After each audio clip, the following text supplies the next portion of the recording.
Multiple championne de France chez les jeunes, est de retour à Kourou. Elle y retrouve son complice formateur depuis bientôt 2 décennies, Christophe Carouget. Ton adversaire va sûrement avoir la balle. S'il n'a pas, tant mieux pour toi. Tu repars dans l'échange, c'est normal. Sauf que toi, tu es dans le schéma inverse. Il a la balle, c'est pas normal. Christophe, c'est mon entraîneur, même si je suis aux États-Unis ou je suis à Paris. C'est à lui que je pose les questions quand ça ne va pas dans mon jeu. Il me donne toujours les bons conseils. Donc, c'est lui qui me connaît le mieux, c'est lui qui m'a formé. Et puis, il sait très bien ce qu'il faut faire pour atteindre le meilleur niveau. Donc, ses conseils sont toujours très précieux, ça c'est sûr. Mélissa est à un tournant de sa carrière.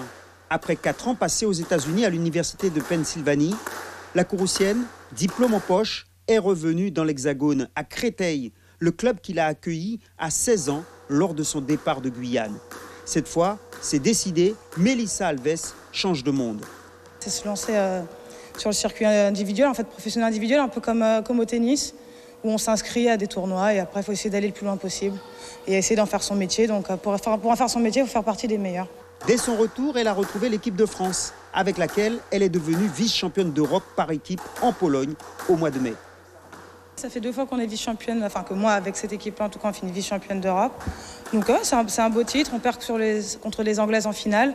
J'ai envie de dire un peu comme d'habitude, maintenant à nous de travailler dur et puis laisser de les battre l'année prochaine. D'ici là, Mélissa repart avec de l'ambition pour une saison charnière au plus haut niveau.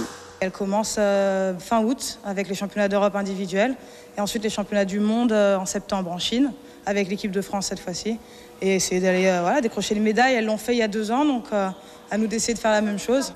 En attendant son départ à la mi-juillet, Mélissa se consacre à sa famille en préparant déjà sa relève.